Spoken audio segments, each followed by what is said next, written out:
นครหลวงเวียงจันทน์แม่นเมืองหลวงแห่งสาธารณรัฐประชาธิปไตยประชาชนลาวซึ่งตั้งอยู่ภาคกลางของประเทศลาวโดยอิงตามสถิติในปี 1996 แล้วนครหลวงเวียงจันทน์มีพลเมืองจำนวน 528,190 คน ในแต่ละปีก็ได้มีพลเมืองเพิ่มขึ้น ภายในกำแพงนครเวียงจันทน์ประกอบด้วย9ตัวเมืองคือ เมืองจันทบุรี เมืองศรีสัตนาค เมืองศรีโคตบอง เมืองไซเศรษฐา เมืองไซธานี เมืองหาดทรายทอง เมืองหาดทรายทอง เมืองสังทอง และเมืองปากเงิมอยู่ในนครหลวงเวียงจันทน์มีสถานที่สำคัญเช่น พระธาตุหลวง ประตูไส้ หอพระแก้ว วัดศรีสะเกษเป็นต้น และมีตลาดร้านค้า โรงลูกงาม สถานีวิทยุกระจายเสียง สถานีโทรภาพ หอพิพิธภัณฑ์ กระทรวง และสถานทูตประเทศต่างๆ นอกจากนั้นก็ยังมีบริษัท ห้างร้าน ห้างธนาคาร โรงงาน และอื่นๆ เมื่อเว้าถึงตลาดเช้าเป็นตลาดที่ใหญ่กว่าหมู่ใน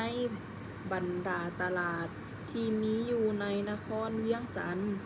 มันมีเครื่องของหลายแบบ หลายชนิด หลายประเภท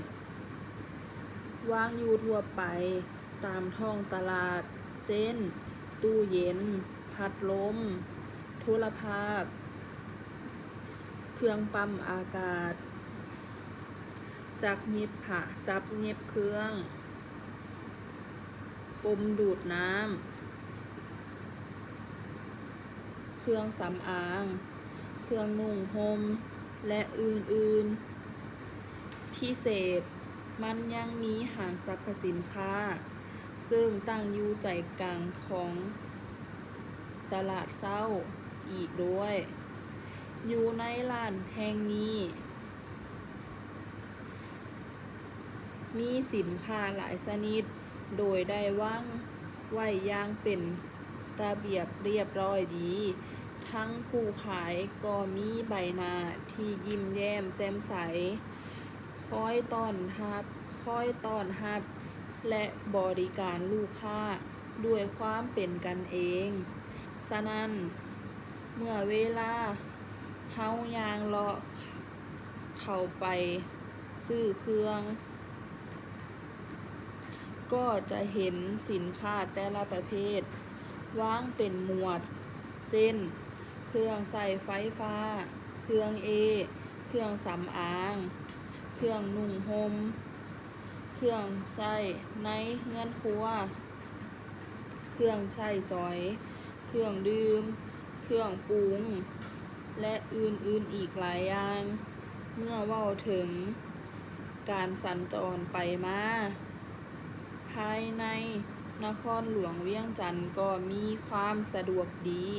เพราะว่ามียานพาหนะรับใช้บริการอยู่ทุกเวลา เช่น รถเมล์ รถแท็กซี่ รถ3 ล้อ รถตุก รถจัมโบ้ นอกจากรถโดยสารแล้วก็ยังมีรถส่วนตัวแล่นไปมาตามถนนหนทางต่างๆ อย่างบ่ขาดสาย อันพิเศษนั้นแม่นต่อสะพานรถติดยังบ่ทันมีหลายเทื่อ สามารถสัญจรไปมาได้อย่างสะดวกและทันเวลาดี สมควร ดังนั้นจึงสมแล้วว่านครหลวงเวียงจันทน์เป็นเมืองเอกของประเทศลาว